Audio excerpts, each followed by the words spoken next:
grabando nuestra fuente, por eso yo la dejo ahí, yo hago todo menos eso.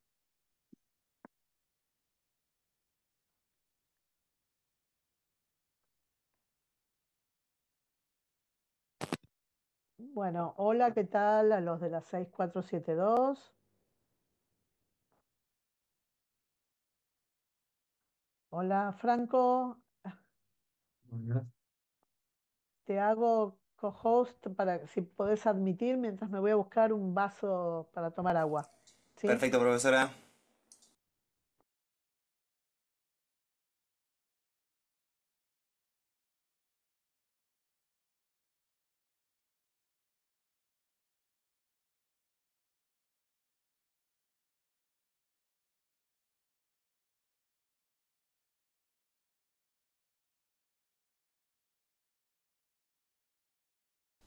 Yo no sé hasta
Bueno, ahora sí estamos. Antes que nada, ¿tienen alguna duda sobre los temas que se vieron hasta ahora?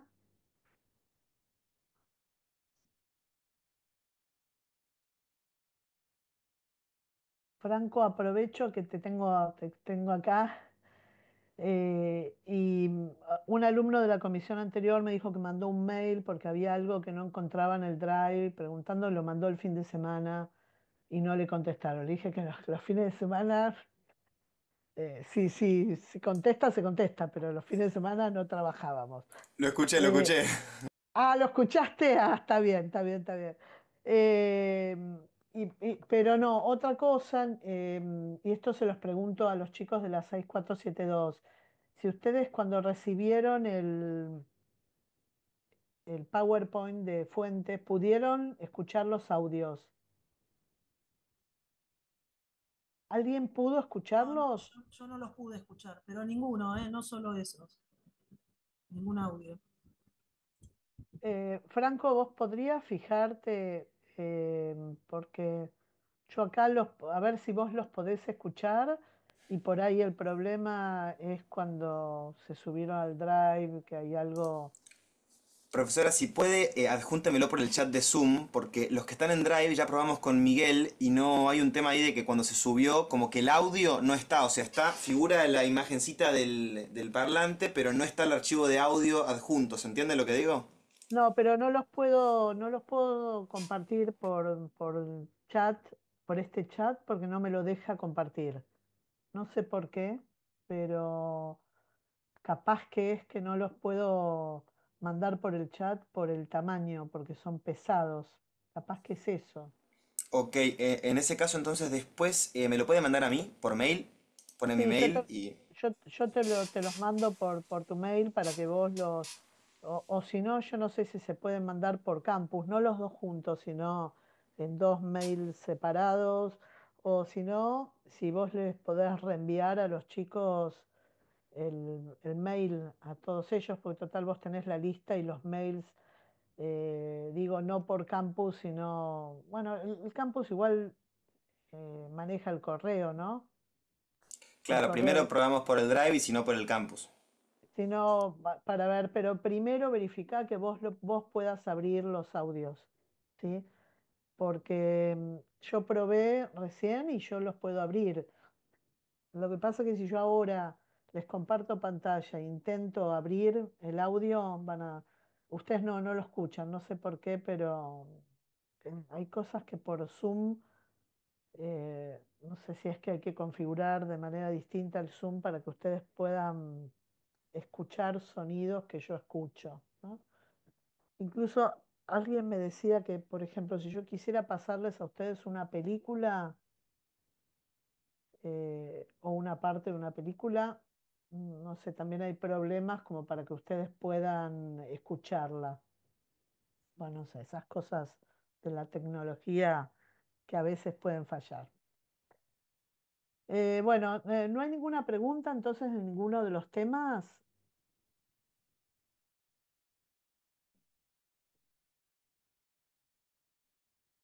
¿no?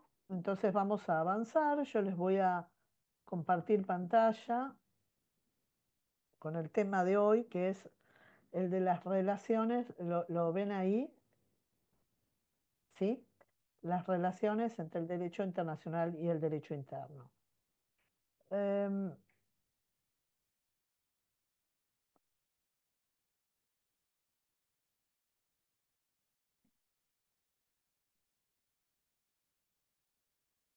a ver, perdón, pero tengo algo, lo voy a poner de nuevo. Lo que voy a hacer es, yo voy a quitar el video, porque hoy estoy teniendo acá muy malo el wifi, que baja y sube, lo tengo muy inestable. Entonces, si yo me voy a sacar el video. Ustedes si pueden, mantengan el video puesto así yo puedo verlos, ¿no? Incluso cuando hablan. Pero yo voy a quitar el video por ese motivo.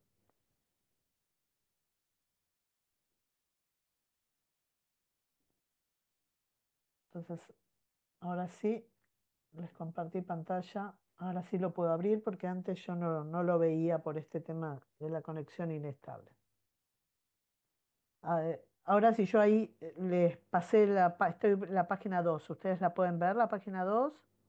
Sí, bueno, perfecto. Bueno, entonces les decía, el tema que vamos a ver hoy son las relaciones entre las distintas fuentes que vimos la clase pasada. Vimos que hay fuentes del derecho internacional y hay fuentes del derecho interno. Entonces hoy vamos a ver cómo se relacionan esas fuentes. Y fundamentalmente hay dos problemas que se nos van a plantear. El primero es cómo se incorpora el derecho internacional al derecho interno, por ejemplo, un tratado, cómo se va a incorporar al derecho interno, en que a partir de qué momento un juez interno va a poder aplicar ese tratado o un abogado va a poder invocarlo y, o un ciudadano cualquiera, ¿no? Va a poder invocar ese tratado. Lo mismo una norma consuetudinaria, una costumbre internacional. Y una vez incorporado el tratado al derecho interno o la costumbre al derecho interno, ¿qué jerarquía va a tener ese tratado o esa norma consuetudinaria respecto del resto de las normas del derecho interno? La Constitución Nacional, las leyes del Congreso de la Nación, las leyes provinciales, las constituciones provinciales, los decretos, etc. Entonces, vamos con el primer problema, que es la incorporación. ¿Cómo se incorpora el derecho internacional al derecho interno? Para esto hay dos teorías, una que es el monismo y otra que es el dualismo. Mono significa, además del animal, de estos lindos animales que ustedes ven en pantalla, mono significa uno. Y acá hacemos referencia a una misma especie en realidad. Dualismo, dual, significa dos, y acá vemos, ven, dos especies, este lindo tigrecito es amigo de este lindo monito. Entonces son dos especies distintas. Entonces esto de alguna manera ilustra lo que es el monismo y el dualismo. monismo ve al derecho internacional y al derecho interno como parte de un mismo sistema jurídico, de un mismo sistema de normas. Derecho internacional y derecho interno vendrían a estar en la misma pirámide jurídica, el mismo sistema normativo. Son dos subsistemas que están relacionados jerárquicamente dentro de ese mismo sistema normativo. Entonces, como forman parte de un mismo sistema, el derecho internacional no necesita ser incorporado expresamente al derecho interno, se incorpora automáticamente. Ahora, como para el dualismo, derecho internacional y derecho interno son dos sistemas jurídicos completamente distintos, como si fueran dos especies distintas, para que el derecho internacional penetre en el derecho interno es necesario una norma de derecho interno que recepte o incorpore, ¿sí?, expresamente o transforme esa norma internacional en norma interna, para que un juez interno la pueda aplicar, un ciudadano o un abogado la pueda invocar. ¿Está claro? Entonces, ese acto interno en los países dualistas que transforma el derecho interno puede ser, por ejemplo, una ley, puede ser un decreto del Poder Ejecutivo, puede ser un acto de registro en algún boletín o en alguna página web. Bueno, esto lo decide cada estado dualista. Un estado puede ser monista o puede ser dualista. Cada estado decide cómo va a incorporar el derecho interno, sea automáticamente o mediante algún acto interno. Y puede haber incluso estados que sean en parte dualistas y en parte monistas. Por ejemplo, que sean monistas para los tratados de derechos humanos y dualistas para el resto de los tratados que no son de derechos humanos. Por ejemplo, esto ocurre en Brasil, que Brasil requiere para la incorporación, bueno, vamos a ver primero el monismo, ¿no? Un ejemplo de monismo. Pero Brasil, que es dualista, eh, los tratados se incorporan automáticamente, como sería en el monismo. O sea, en esta pirámide jurídica representa todas las fuentes que están: Constitución Nacional, constituciones provinciales, leyes del Congreso de la Nación, leyes provinciales, decretos, reglamentos del Poder Ejecutivo. Los tratados se incorporan automáticamente, lo mismo la costumbre y lo mismo otras fuentes del derecho internacional, como podría ser un acto unilateral de promesa, por ejemplo. En los países dualistas no, como los tratados están en una pirámide jurídica distinta del de las fuentes del ordenamiento interno, para que un tratado pueda penetrar en la otra pirámide se requiere de un decreto, una ley o un acto de registro o lo que fuere, de una norma interna. Entonces, por ejemplo, en Brasil se requiere de un decreto del presidente que incorpore ese tratado una vez que Brasil ya haya ratificado el tratado, ¿no? Se requiere de un decreto que lo incorpore al derecho interno. Ahora, esto no es necesario para los tratados de derechos humanos, que se incorporan automáticamente. Quiere decir que para los tratados de derechos humanos, Brasil sería monista, pero para el resto de los tratados sería dualista, ¿no? Esto es tal vez un poco complejo. Quédense con esto de que en el sistema jurídico argentino los tratados se incorporan automáticamente, todos los tratados. Voy a hacer solo una salvedad. Hace unas décadas se sancionó una ley que exige que el Poder Ejecutivo eh, i- incluya en el boletín oficial, comunique a los ciudadanos a través del boletín oficial todos los actos, los principales actos concernientes al proceso de celebración de un tratado. Por ejemplo, cuando el Poder Ejecutivo ratifica un tratado, cuando el tratado entra en vigor para la República Argentina, estos actos, o sea, que periódicamente no lo hace todos los días el Poder Ejecutivo, pero cada tantos días publica esta información en el boletín oficial. Pero esto solamente es para darle publicidad a los actos de los tratados y que todos los ciudadanos puedan entrar al boletín oficial y saber cuál es el estado de situación de los tratados internacionales. Ahora bien, esa misma ley lo que dice es que cuando un tratado impone obligaciones para los individuos, esas obligaciones no van a poder ser exigibles sino después de la publicación, tantos días después de la publicación en el boletín oficial. ¿Sí? Esto no, a mi entender, porque esto hay un debate doctrinario, pero a mi entender, esto no convierte a Argentina en un Estado dualista. No, Argentina sigue siendo monista porque el Estado se obliga por ese tratado inmediatamente a partir de la entrada en vigor en el plano internacional. Esto es como algo muy excepcional, es solo para las obligaciones de los individuos. ¿Sí? Cuando un tratado impone obligaciones, pero no ni siquiera cuando impone derechos, porque cuando impone derechos los individuos los pueden exigir inmediatamente, es decir, a partir de la entrada en vigor del tratado, aunque todavía no se haya publicado esa información en el boletín oficial. ¿Está claro esto?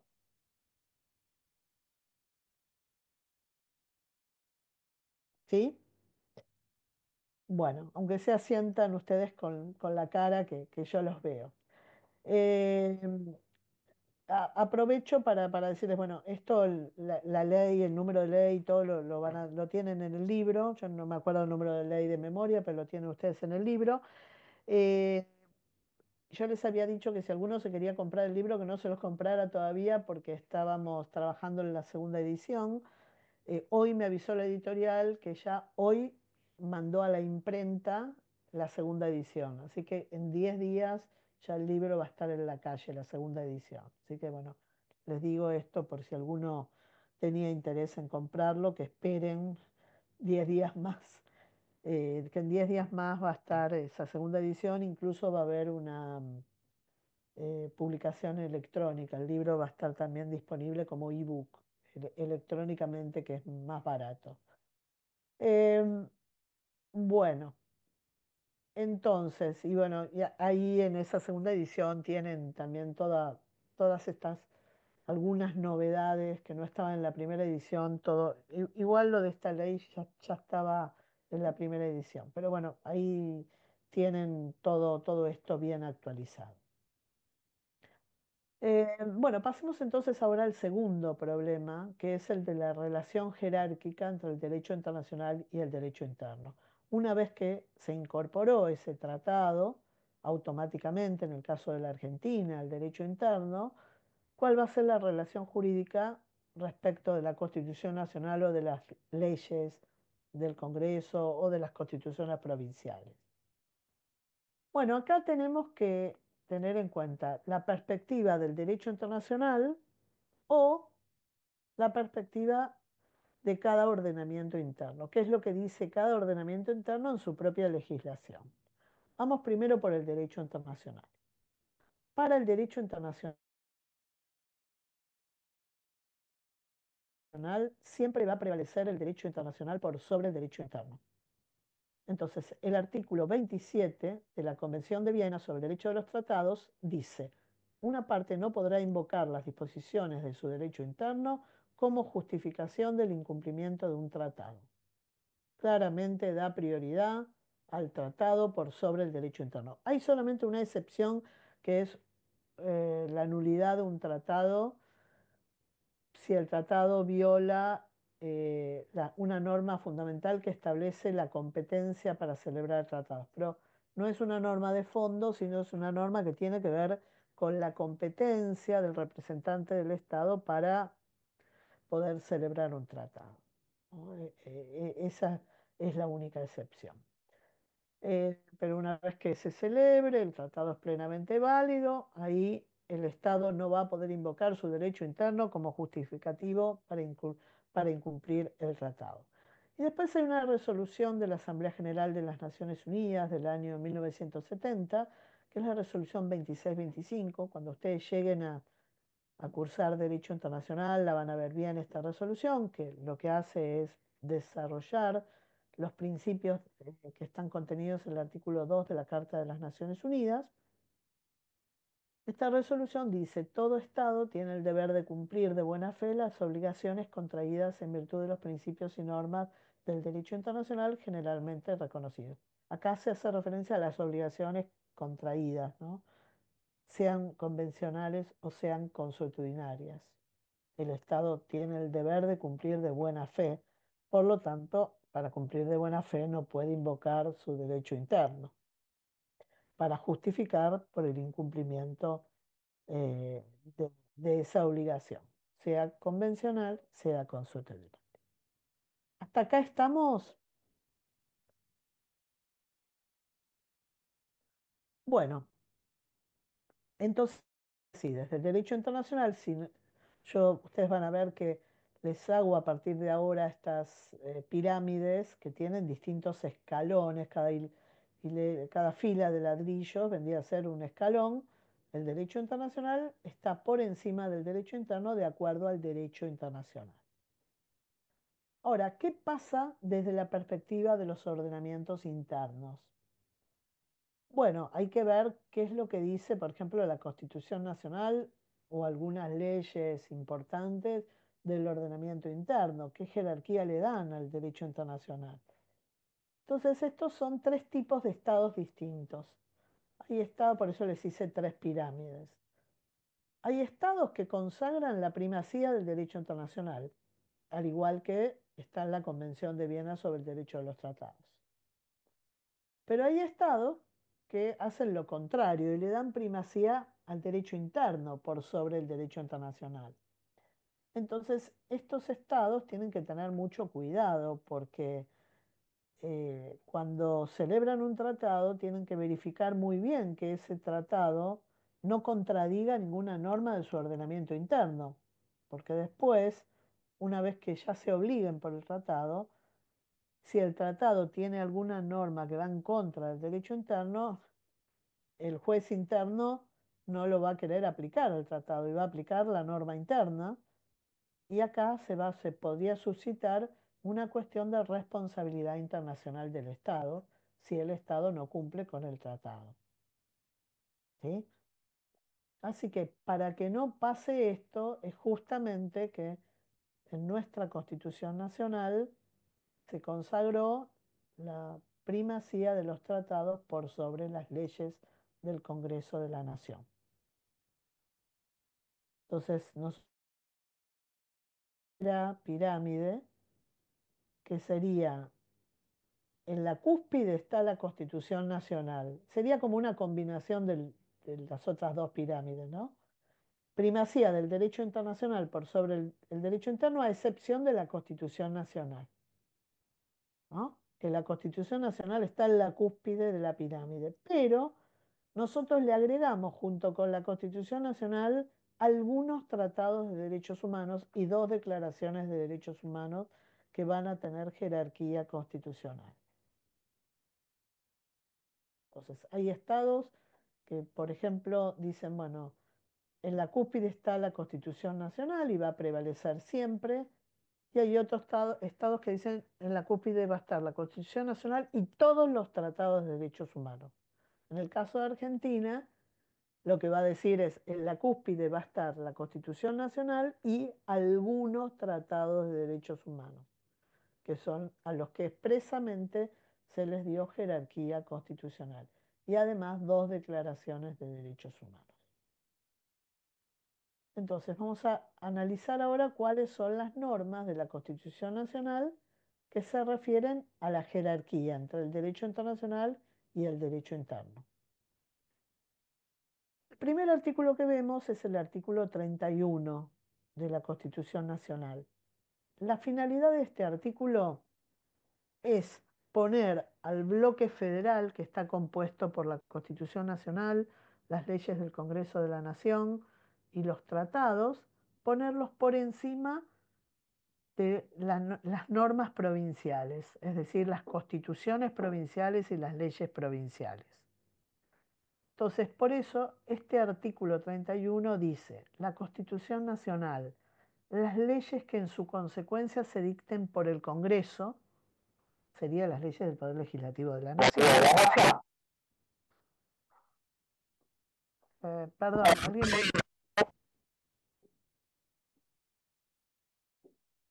Perdón, apaguen los micrófonos si no me están haciendo una pregunta, porque si no hay mucha interferencia. Entonces, lo que va a decir este artículo 31 es que la Constitución Nacional, las leyes que en su consecuencia se dicten por el Congreso y los tratados con las potencias extranjeras son ley suprema de la Nación. Es decir, todo esto es lo que se llama el bloque federal, lo califica de ley suprema de la Nación. Esta palabrita ley no equivale a la ley del Congreso, ¿no? No es sinónimo de ley formal en sentido de ley dictada por el legislador. No, esta palabra ley significa, acá viene a tener el significado de norma. Es como si dijésemos la norma suprema de la nación, ¿no? O la fuente suprema de la nación. Y las autoridades de cada provincia deben conformarse a ellas, a estas tres. No obstante, cualquier disposición en contrario, ¿no? Que puedan contener eh, esas leyes respecto de la normativa provincial respecto de la Constitución, las leyes o los tratados. Entonces, la finalidad de este artículo fue que las provincias se tengan que sujetar a la Constitución Nacional y además que se tengan que sujetar en aquellas materias que fueron delegadas al Congreso de la Nación, que se tengan que sujetar a las leyes que dicte el Congreso de la Nación. ¿Sí? Y también que se tengan que sujetar a los tratados celebrados, ¿no? por la República Argentina. La única salvedad que se le hace en la última parte de este artículo 31 son a los tratados que fueron celebrados por la provincia de Buenos Aires en el periodo 1853 a 1859. ¿Qué pasó? ¿Alguno recuerda qué pasó entre 1853 y 1859? Sé que ustedes no habían nacido para en ese siglo, pero bueno, ¿recuerdan haberlo estudiado en el colegio, en la secundaria? ¿Qué es lo que pasó?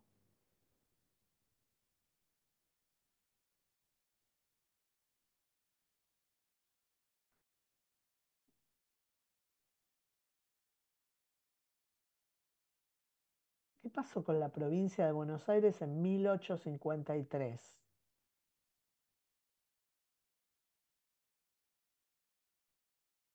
¿Y después qué volvió a pasar con el Pacto de San José de Flores? Se volvió a unir a la Confederación.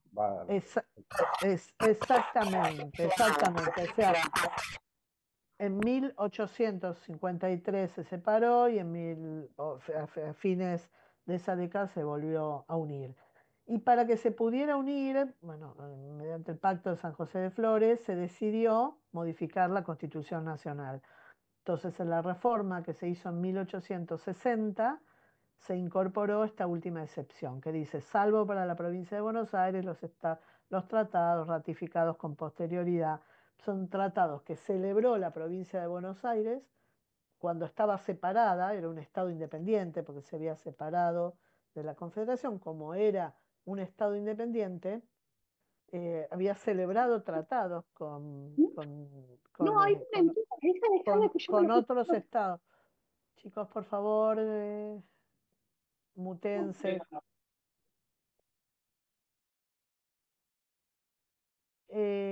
Entonces, quiere decir que todas las provincias van a tener que respetar a la Constitución, a las leyes, excepto la provincia de Buenos Aires respecto de los tratados que celebró de 1853 en adelante, cuando era un Estado independiente, ¿no?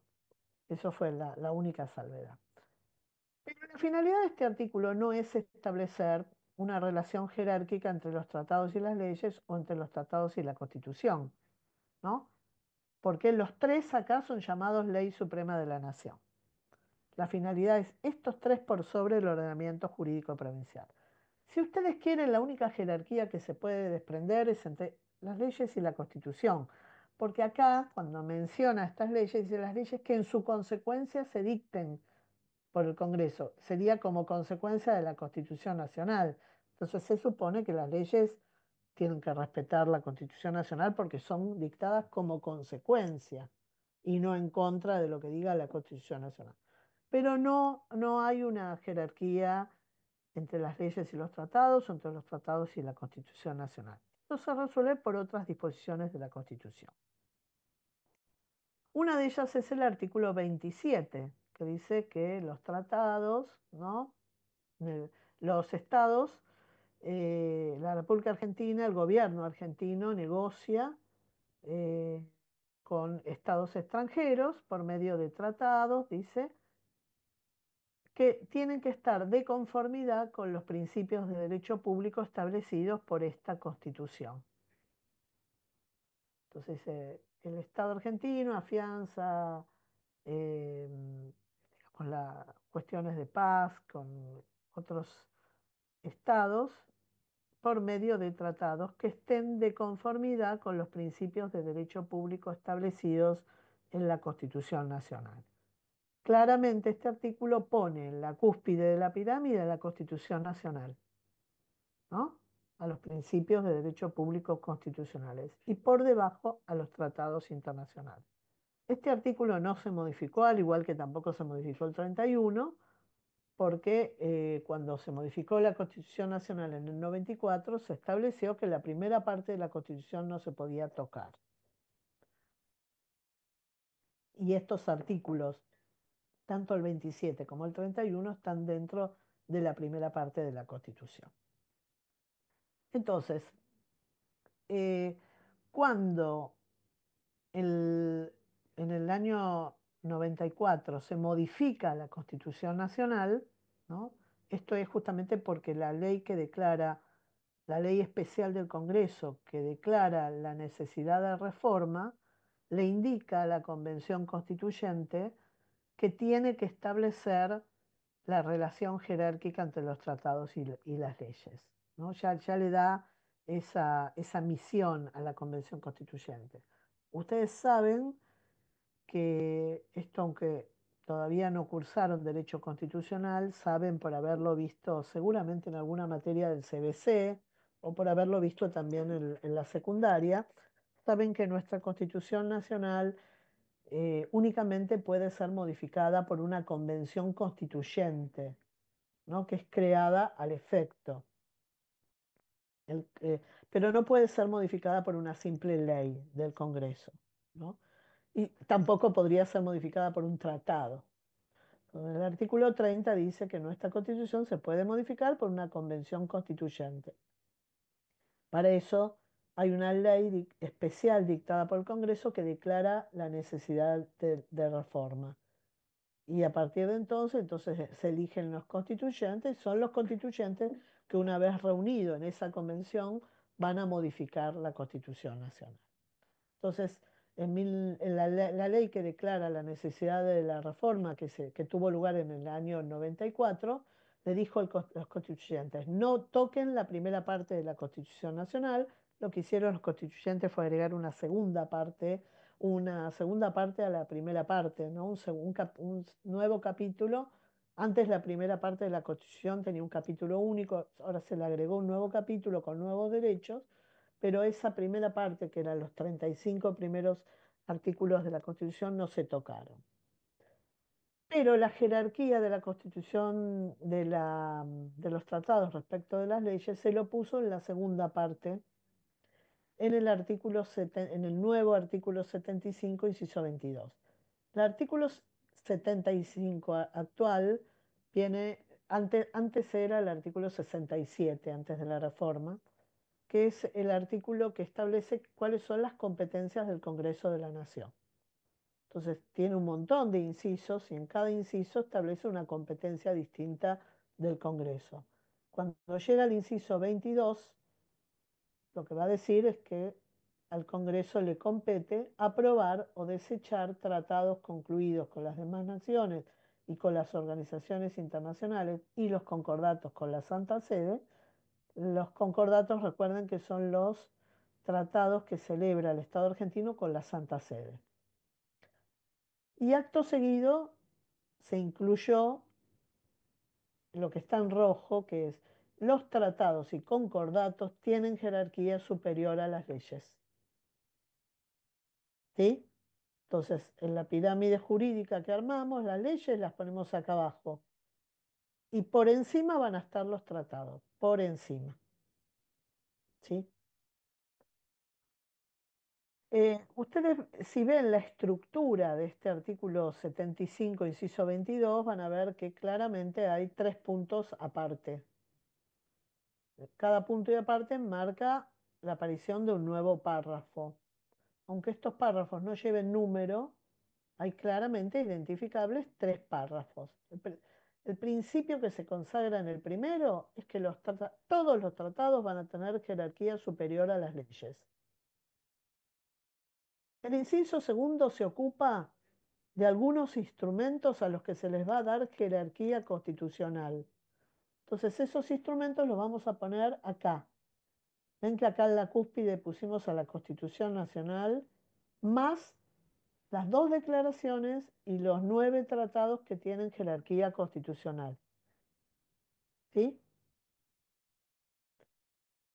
Bueno, hoy en día son más de 9, ¿no? Ahora vamos a ver que hay 4 más. Entonces, serían 13 tratados con jerarquía constitucional y 2 declaraciones. Debajo de esos tratados va a estar el resto de los tratados de derechos humanos o los tratados de otras materias, que son los que no tienen jerarquía constitucional. Y por debajo de esos tratados van a estar recién las leyes del Poder Legislativo.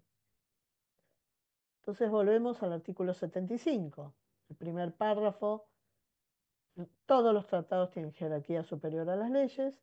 Segundo párrafo: algunos instrumentos en las condiciones de su vigencia tienen jerarquía constitucional, pero no derogan artículo alguno de la primera parte de la Constitución y deben entenderse complementarios de los derechos y garantías por ella reconocidos. Quiere decir que acá está diciendo que estos tratados van a tener jerarquía constitucional en las condiciones de su vigencia, es decir, tal como hayan entrado en vigor en el plano internacional, con las enmiendas que puedan tener, con las reservas que hayan entrado en vigor con relación al Estado argentino, ¿sí?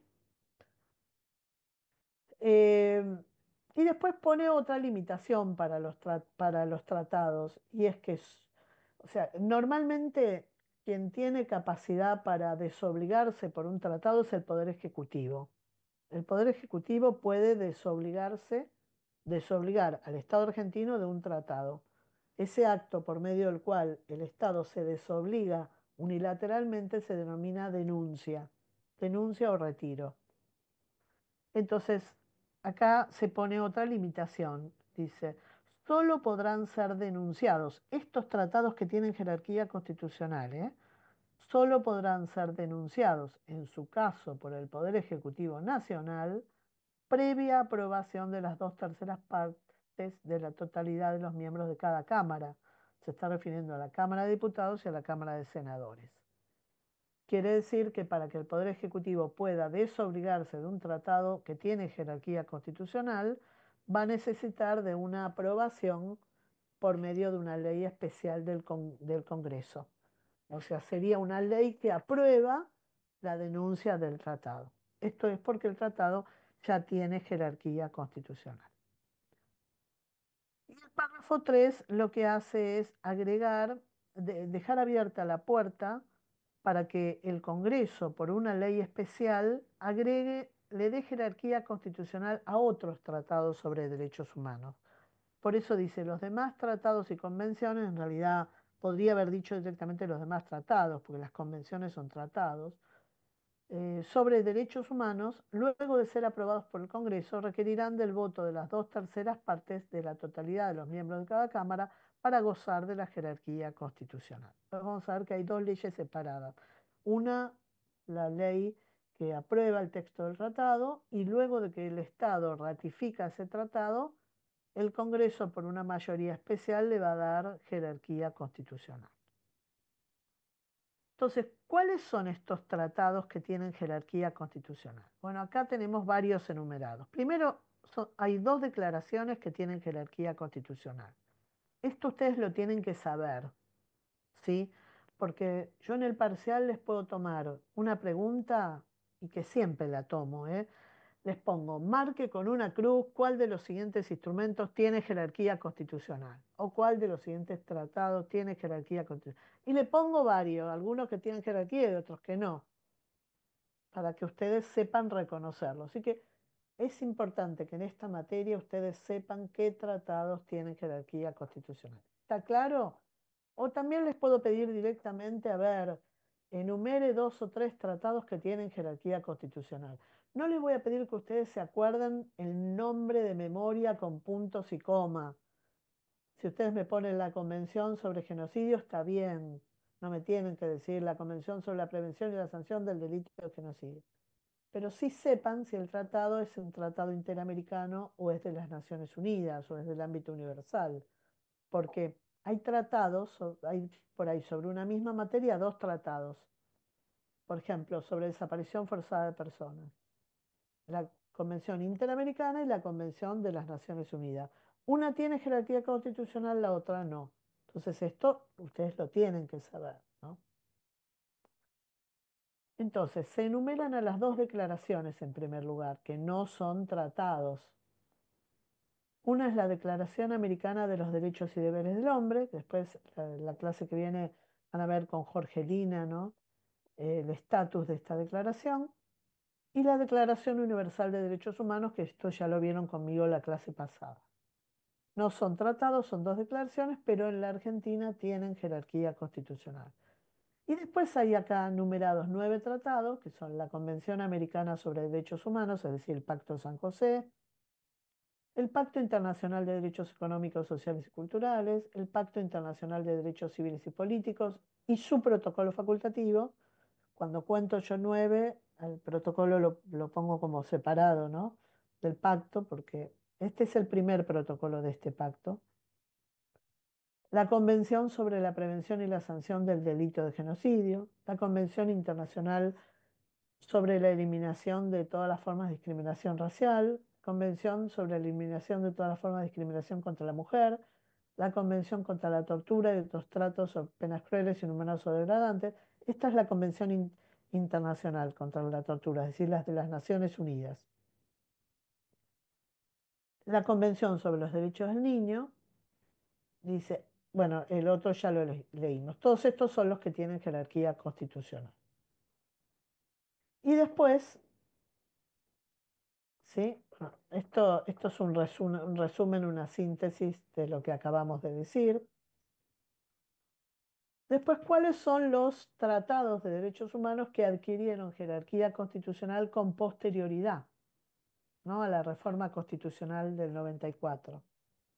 Son estos 4 que ustedes ven en pantalla. ¿Ven el globo verde? ¿Sí? Esta viñeta verde. Bueno, uno es la Convención Interamericana sobre Desaparición Forzada de Personas. Si bien es del año 94, cuando fue la reforma constitucional, la República Argentina todavía no se había obligado por esta convención. Otra es una convención del 68, pero también Argentina recién se obligó en el año 2003. Es la Convención sobre la imprescriptibilidad de los crímenes de guerra y de lesa humanidad. Después tenemos la Convención sobre los Derechos de las Personas con Discapacidad, que es una convención del ámbito universal, es del año 2006.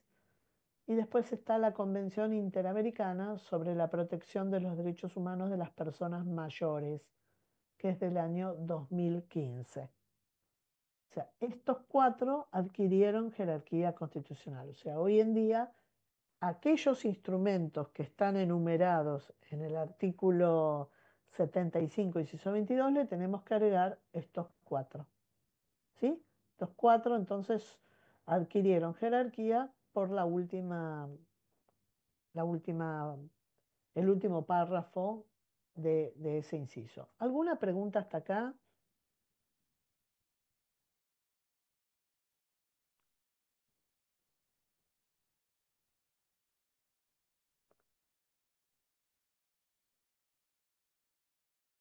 Bueno, y acá tienen ustedes un ejemplo de una ley aprobatoria común de la Convención Interamericana sobre Desaparición Forzada de Personas. Esta es la ley que aprueba, la 24.556, que aprueba la convención y que le da la facultad al Poder Ejecutivo para poder obligarse por esta convención.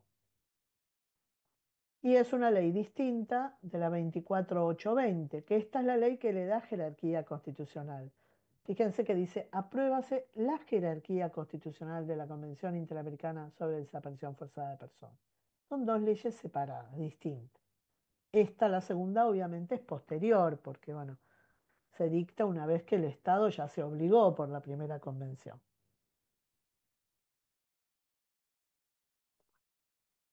Bueno, esto es lo que acabamos, lo que también dijimos, un poco una síntesis, con qué condiciones los instrumentos gozan de jerarquía constitucional, bueno, las condiciones de su vigencia, tienen que ser complementarios, ¿no?, de los derechos y garantías establecidos por la Constitución Nacional, no derogan artículo alguno de la primera parte de la Constitución.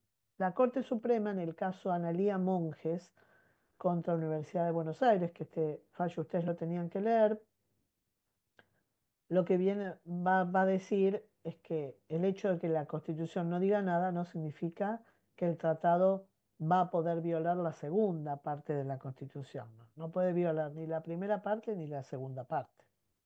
No puede violar la Constitución porque piensen que todavía está vigente el artículo 27 de la Constitución Nacional, ¿no?, que dice que los tratados se tienen que sujetar a los principios de derecho público establecidos por la Constitución. Y bueno, ustedes también tenían que leer los dos casos en Mejián con Neustadt y en Mejián con Sofovich. En el caso de Mejián con Sofovich, la Corte, si bien no había una ley que contradijera un tratado, en este caso el Pacto de San José de Costa Rica, la Corte aprovechó la oportunidad para eh, decir que los tratados tenían jerarquía superior a las leyes. Porque antes de la reforma de la Constitución Nacional, es decir, antes de que se consagrara la jerarquía de los tratados por sobre las leyes, ¿qué pasaba si había una ley que contradecía un tratado? ¿No? O un tratado que contradecía una ley. Bueno, si el caso llegaba a la Corte Suprema lo que decía es que se aplicaba el instrumento que fuera posterior, o se aplicaba el principio general de derecho a ley posterior de la ley anterior, ¿no? Si el tratado era posterior a la ley, había que aplicar el tratado. Y si la ley era posterior al tratado, había que aplicar la ley, con lo cual podía surgir un inconveniente con los otros estados, porque Argentina estaba dejando de aplicar un tratado al que se había obligado a cumplir. Entonces podría haber un supuesto de responsabilidad internacional.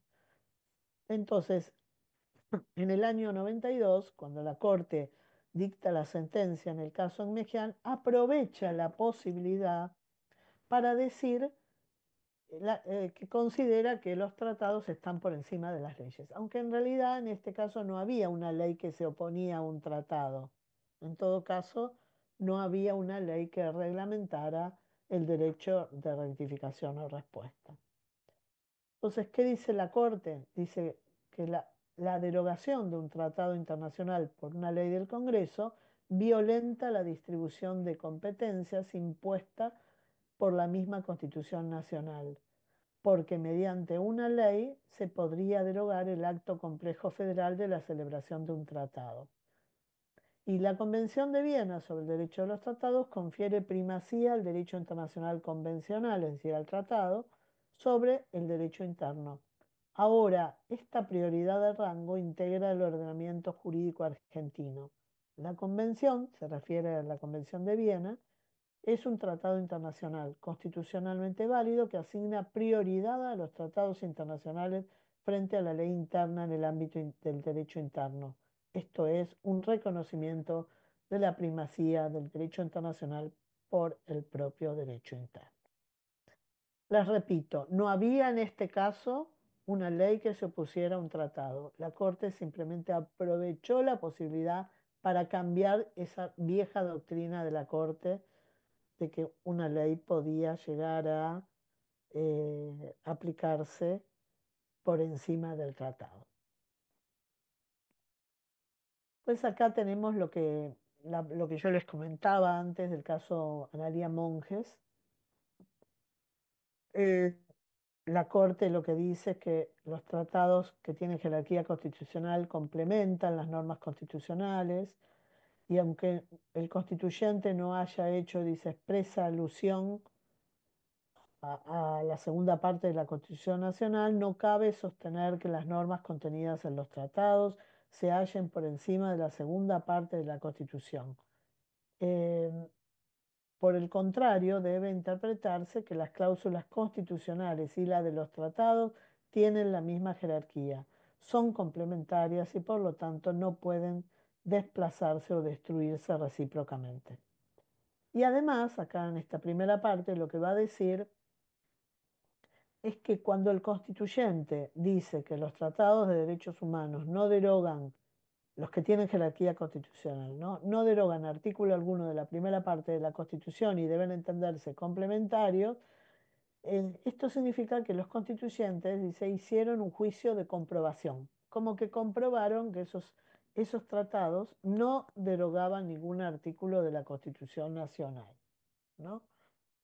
Entonces, dice que los constituyentes han efectuado un juicio de comprobación en virtud del cual han cotejado los tratados y los artículos constitucionales y han verificado que no se produce derogación alguna, juicio que no pueden los poderes constituidos, como en este caso el Poder Judicial, desconocer y contradecir. En realidad, siempre el Poder Judicial va a poder hacer un cotejo de constitucionalidad de cualquier tratado, aún en los tratados que tiene jerarquía constitucional. Justamente por esto que dijo acá, fue muy criticada la Corte, incluso por la Academia de Derecho, ¿no?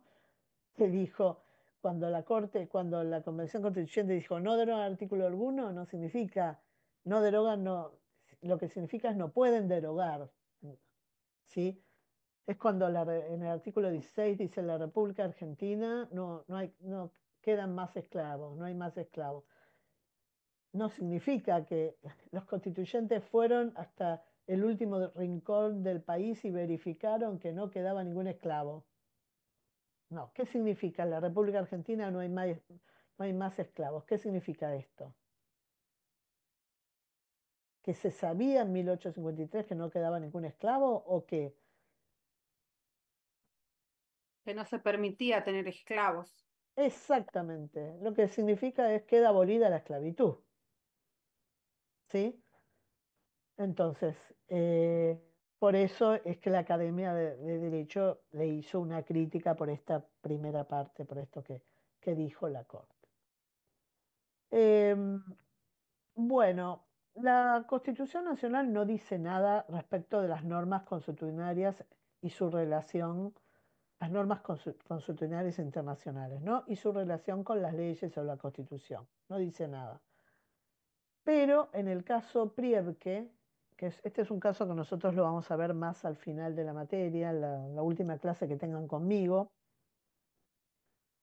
acá la Corte Suprema hizo lugar a un pedido de extradición de Italia, de un criminal de guerra nazi, y sostuvo que el delito que había cometido era imprescriptible, es decir, no se veía afectado por el paso del tiempo. Esto pese a que nuestro Código Penal de esa época, de acuerdo a nuestro Código Penal, cualquier delito prescribía, ¿no? Al cabo de un cierto tiempo que dependía de cada delito, de la gravedad del delito, pero todos los delitos prescribían. Bueno, la Corte consideró que los delitos contra la humanidad son imprescriptibles por principios de el ius cogens. El ius cogens son las normas imperativas de derecho internacional.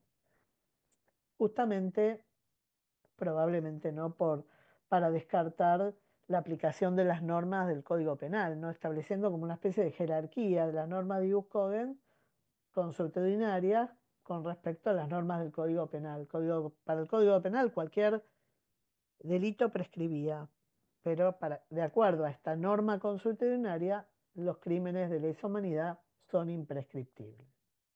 Y también para evitar cualquier conflicto con el artículo 18 de la Constitución Nacional, que establece la prohibición de aplicar leyes penales posteriores a la comisión del hecho, ¿no? O sea, a estas leyes se las llama leyes penales ex post facto, son las dictadas con posterioridad al hecho. Y esto es ratificado también por la Corte Suprema en el caso Arancibia Clavel, unos años más tarde. Este caso también lo vamos a ver más sobre el final de la materia. Y ahí la Corte aplica de alguna manera la Convención sobre Imprescriptibilidad o la imprescriptibilidad del delito de lesa humanidad que había cometido Arancibia Clavel, pero cuando la República Argentina se obligó por esta convención, que se obligó en el 2003, Arancibia Clavel ya había cometido el delito. Entonces, la Corte dijo que no estaba haciendo una aplicación retroactiva del principio de que no hay pena sin ley previa, sino que lo que estaba aplicando es la imprescriptibilidad como norma consuetudinaria del ius cogens, es decir, como una norma imperativa. Como que esta convención en realidad lo que hacía era reconocía, reafirmaba la existencia de un principio que ya estaba instalado por la costumbre internacional y que ese principio como norma consuetudinaria ya tenía vigencia al momento en que Arancibia Clavel cometió los hechos, que era en la década del 70.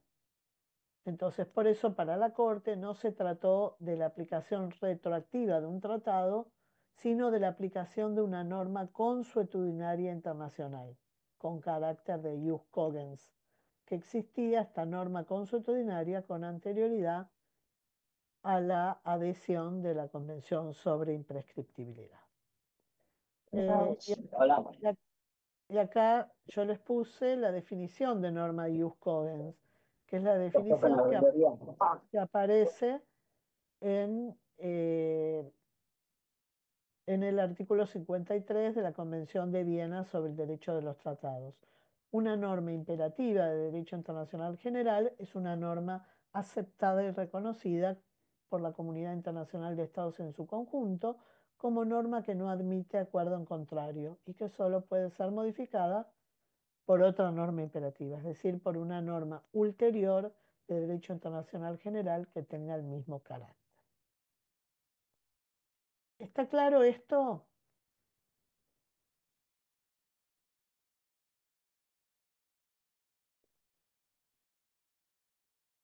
¿Sí?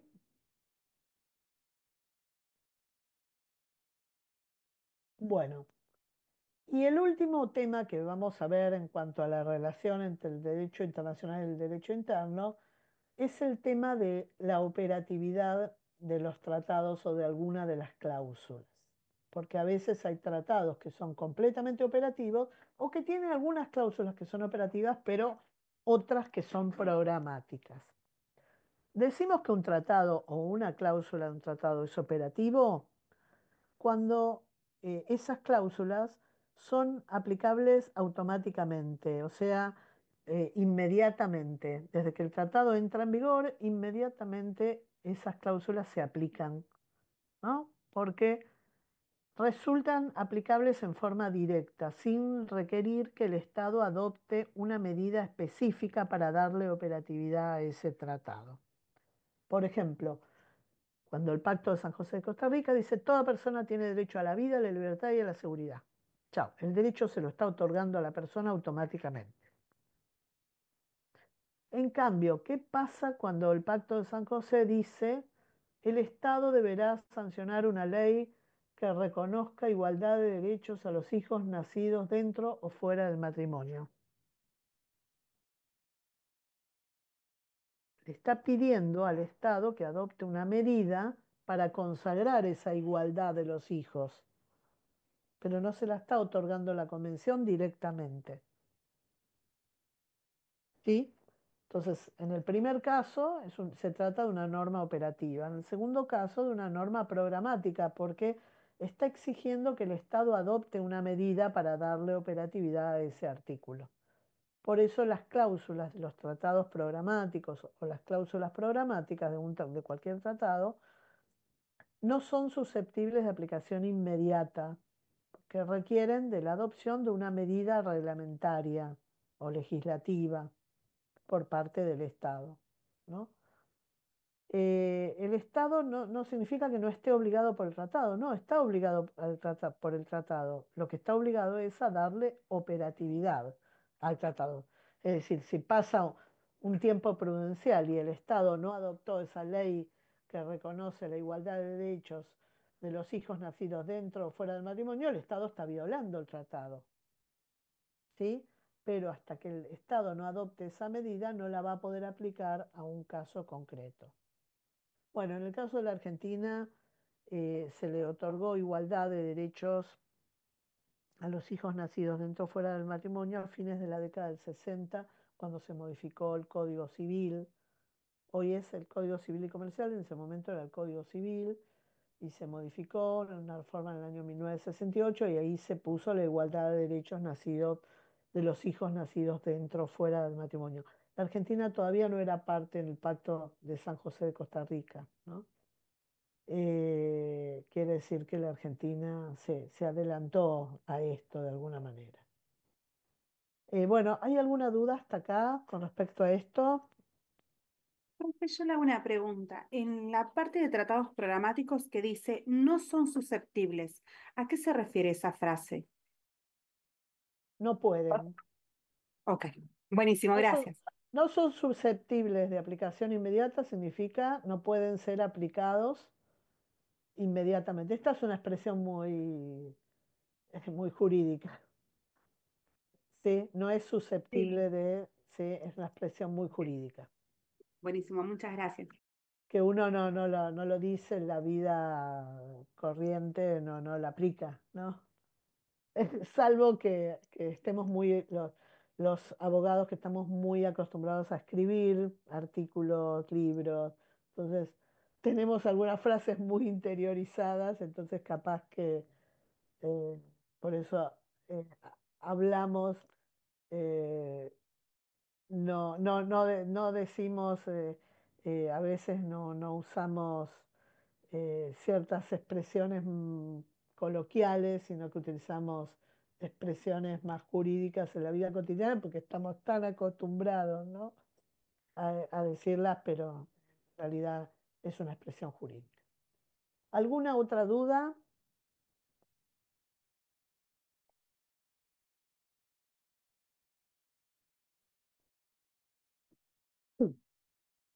Bueno,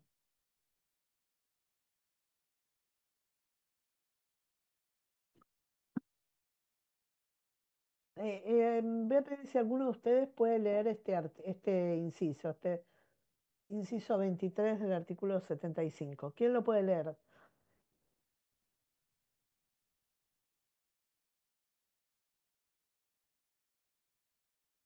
Todos a la vez no, ¿eh? Lo estoy buscando, Yo profe, lo estoy puedo. buscando.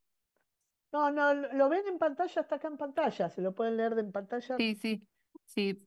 Dice, corresponde al Congreso legislar y promover medidas de acción positiva que garanticen la igualdad real de oportunidades y de trato y el pleno goce y ejercicio de los derechos reconocidos por esta Constitución y por los tratados internacionales vigentes sobre derechos humanos, en particular respecto de los niños, las mujeres, los ancianos y las personas con discapacidad.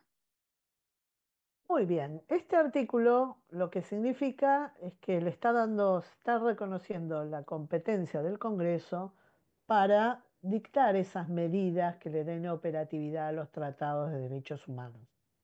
Por eso habla de legislar y promover medidas de acción positiva, ¿no? para el pleno goce y ejercicio de los derechos reconocidos por los tratados de derechos humanos. Bueno, este tema de la operatividad de los tratados estuvo en juego en los dos casos en Mejián que ustedes tenían que leer. Porque en los dos, el profesor Enmejián, que vivía sentado mirando el televisor, ¿no? En realidad él lo que quería era cambiar la jurisprudencia, ¿no? Y que se reconociera que el derecho de rectificación o respuesta era un derecho operativo y que no era un derecho programático. Entonces, por eso, bueno, él presentaba, cada vez que podía, presentaba acciones de amparo para tratar de lograr un pronunciamiento por parte de la Corte. Como ustedes sabrán, fue un muy reconocido profesor de Derecho Constitucional de nuestra facultad y también de Derechos Humanos. Entonces, él quería replicar algo que se había dicho en el programa de televisión Tiempo Nuevo, que era un programa conducido por el periodista político Bernardo Neustadt. Entonces, como estaba invitado en ese programa el expresidente Frondizi, y él había aludido a los golpes de Estado, el profesor Emeján sintió que esto estaba como a favor de los golpes de Estado y se sintió lesionado en su sentimiento patriótico y pidió al programa que le permitan responder a eso. Como el programa no se lo permitió, ahí es que presentó una acción de amparo para ir a la justicia. Fue a la justicia a través de una acción de amparo, esta acción rápida de amparo, y lo que alegaba en Mejián es la operatividad de la Convención Americana sobre Derechos Humanos, puntualmente el artículo 14, inciso 1, que consagra el derecho de rectificación o respuesta. Habitualmente se habla del derecho a réplica, pero el nombre correcto del derecho en el artículo 14 es derecho de rectificación o respuesta. Entonces dice, toda persona afectada por informaciones inexactas o agraviantes emitidas en su perjuicio a través de medios de difusión legalmente reglamentados y que se dirijan al público en general, tiene derecho a efectuar por el mismo órgano de difusión su rectificación o respuesta en las condiciones que establezca la ley. Entonces, el problema es esta palabrita, esta última frase, en las condiciones que establezca la ley. El derecho de rectificación o respuesta, ¿se le está otorgando directamente a los individuos o el derecho lo tiene que consagrar el Estado a través de una ley? Se da a Esto quiere entender decir, la segunda parte, como que el Estado tiene que consagrar una ley para que la persona pueda acceder a este derecho. bueno, es confuso. Entonces, pero el profesor en Mejián, él decía, no, el derecho lo tiene el individuo, porque acá habla, tiene derecho a. Lo está dando, fíjense que es distinto cuando dice, el Estado tiene que dictar una medida para dar igualdad de oportunidades a los hijos, para dar igualdad jurídica a los hijos nacidos dentro o fuera del matrimonio. Ahí la redacción es distinta. No dice los hijos nacidos dentro y fuera del matrimonio son iguales jurídicamente. No dice eso. Dice el Estado tiene que consagrar la igualdad a través de una ley. ¿Sí? Pero acá no, acá directamente toda persona afectada tiene derecho a efectuar por el mismo órgano su rectificación o respuesta. En todo caso, esta ley es para establecer las condiciones. ¿A quiénes se va a considerar persona afectada? ¿A cualquiera que no esté de acuerdo con lo que se dijo o realmente a una persona que esté afectada? No sé si en la televisión hablan y dicen Juan Pérez es un delincuente y Juan Pérez dice, no, yo soy Juan Pérez y no soy un delincuente, tengo derecho a responder, a replicar y pedir que el que dijo que yo soy un delincuente lo rectifique, se rectifique. O cualquier persona, no sé, yo veo algo que se dice en cualquier programa y voy a llamar, pues se imaginan, todo el tiempo recibirían llamados de personas que quisieran comentar lo que se dijo en un programa porque no están de acuerdo con lo que se dice en el programa. Entonces, ¿a quién se va a considerar a persona afectada? A cualquier persona, esto tiene que ver con los qué tipo, si el afectado es afectado por un derecho directamente a un derecho que tenga esa persona, o si la persona tiene algún interés, porque forma parte de una colectividad que tiene un interés de son derechos de, pueden ser derechos de incidencia colectiva incluso, ¿no? Eh, bueno, entonces con esto tiene que ver, ¿no? Si es un afectado directamente o es simplemente una persona que piense o opine de manera distinta. Entonces, para eso es de utilidad esta ley. Pero la Corte lo que dijo es que como el derecho a réplica o respuesta contenido en ese artículo aún no había sido objeto de reglamentación legal, no podía ser tenido como derecho positivo interno y por lo tanto rechazó el amparo. Esto igual es también como muy fuerte esto que dijo la Corte. No puede ser tenido como derecho positivo interno. No, porque bueno, el Estado se está obligando de alguna manera por la convención. El Estado está obligado a reconocer el derecho de rectificación o respuesta. Si no adoptó ninguna ley, bueno, no puede eternamente justificarse en que como no adoptó la ley no va a ser lugar al derecho de rectificación o respuesta. Y por eso es que 4 años después, ¿no? La Corte, o sea, en 1992, que la Corte tenía una composición distinta porque habían cambiado algunos jueces y además la Corte había aumentado de números de miembros, entonces la Corte cambia su posición y lo que dice es no. Cuando el artículo 14 dice toda persona afectada por informaciones inexactas sobre la verdad tiene derecho de rectificación o respuesta, es que el derecho directamente se lo consagra a la Convención, independientemente de si se sanciona o no una ley que establezca las condiciones. Se fundamenta en la palabrita empleada tiene derecho a y además en lo que dijo la Corte Interamericana de Derechos Humanos en la opinión consultiva 7, ¿no? En la que interpreta justamente esta disposición. Entonces considera que como la Corte Interamericana es la legítima intérprete de la Convención Americana, le va a dar primacía al tratado sobre el derecho interno, ¿no? Y va a hacer, digamos, va en ese sentido a coincidir con lo que dijo la Corte Interamericana.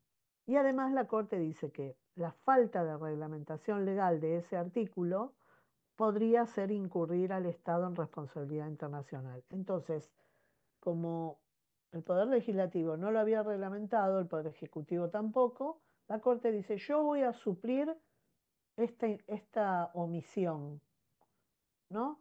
Y voy a decir, bueno, a ver cuáles son las medidas necesarias para aplicar el derecho de rectificación o respuesta a este caso concreto, al del profesor Enmejian en el programa de Sofovich.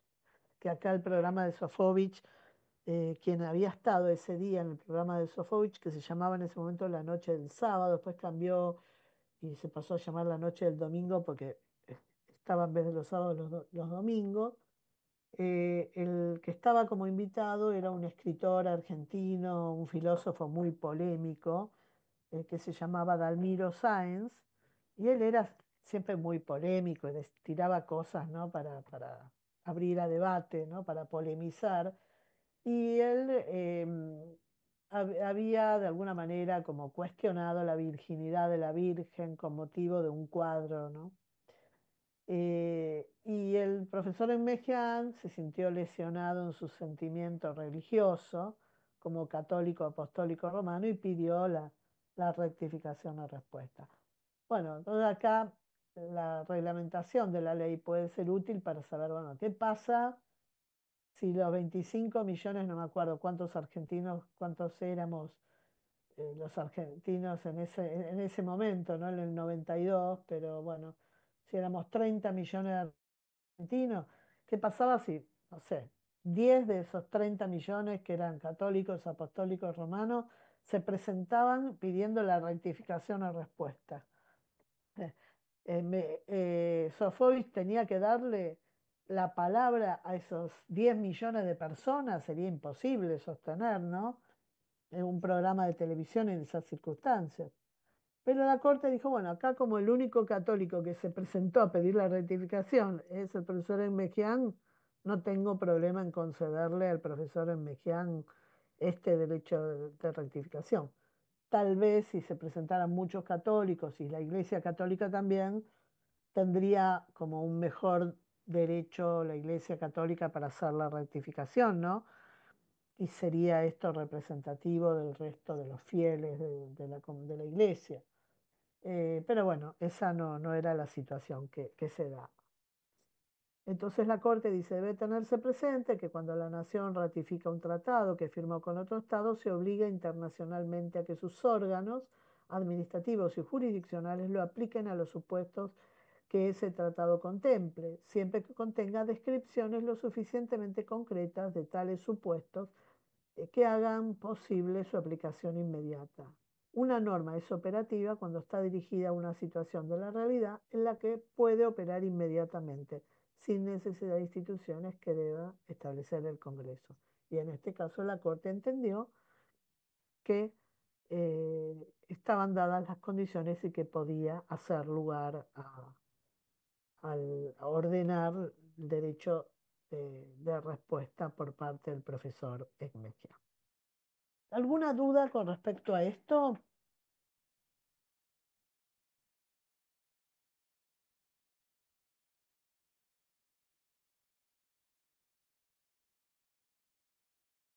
¿No?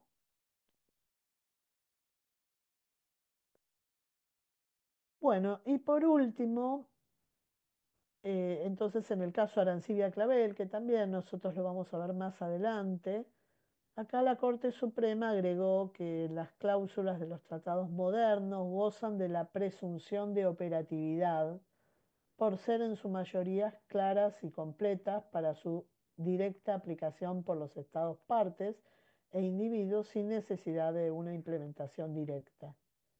Entonces, bueno, esto también es interesante porque se refiere a una presunción de obligatoriedad, perdón, de operatividad de los tratados.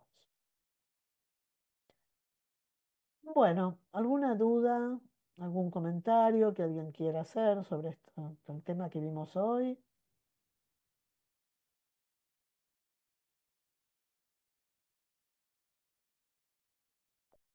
Yo les había pedido la clase anterior que ustedes buscaran ejemplos de reservas al Pacto de San José de Costa Rica y también les había pedido que buscaran em, ejemplos de tratados, de las cláusulas de tratados de derechos humanos que decían de qué manera iban a entrar en vigor esos tratados.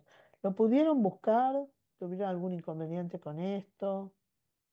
¿Alguno tiene alguna duda sobre entrada en vigor o sobre reservas?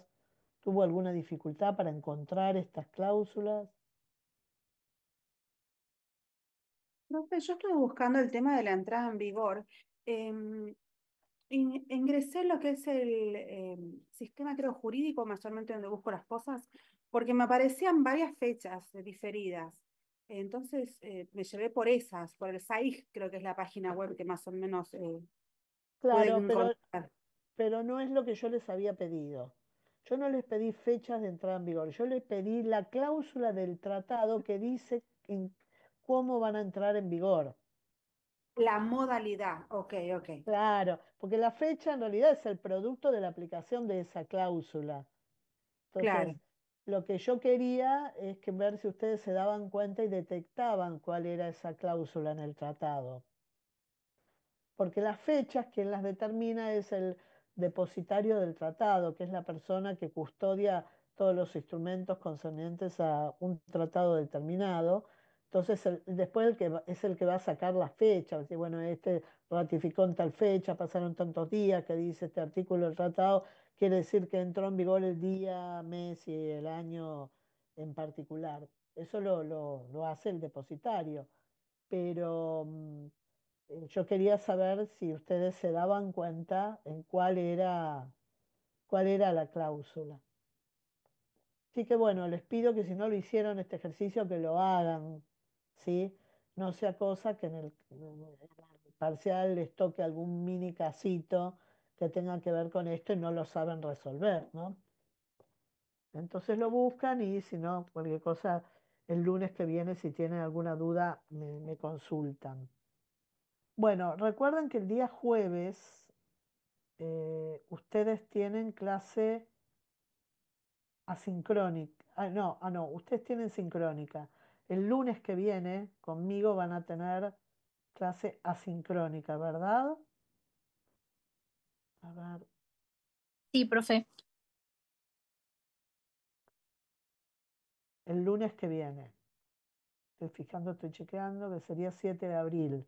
Conmigo tienen asincrónica. Eso significa que yo la clase del sistema universal la voy a dar en la primera comisión, de 11:30 a 13.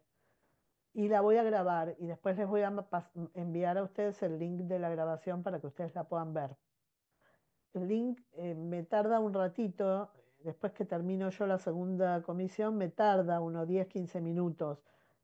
Como es un link de Zoom, Zoom hasta que procesa el video tarda unos 10 minutos. Yo apenas Zoom termine de procesar el video, les mando el link para que ustedes la puedan ver.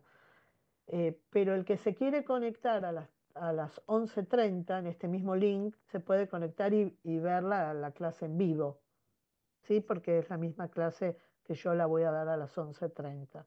Así que si no tienen nada que hacer a las 11:30 y excepcionalmente se quieren conectar, se pueden conectar. El jueves van a ver que ustedes va a ser al revés. Algunos alumnos de la primera comisión se van a conectar en este horario, ¿no? Porque el jueves va a ser asincrónico para ellos. Es exactamente al revés. Igual no es que van a tener poquitas, en el cuatrimestre vieron que tienen poquitas clases asincrónicas, pero bueno. Bueno, chicos, si no hay preguntas, dejamos acá. Yo les digo chicos porque siempre generalizo. Seguramente son todos más jóvenes que yo. eh, y yo les digo chicos, pero bueno, para no andar diciendo alumnos o estudiantes, ¿no? Espero que nadie se ofenda, ¿no? Porque empleo esta palabra. Si alguien se ofende, me dice y tengo cuidado la próxima vez al decirlo. Bueno, bueno, si no hay preguntas, entonces dejamos acá. Chao, profe, nos ¿Sí? vemos el lunes. Bueno, que tengan Gracias. una muy buena semana. Igualmente. Hasta Bueno, luego. Fin de. chau, No, profe, nos chau. vemos.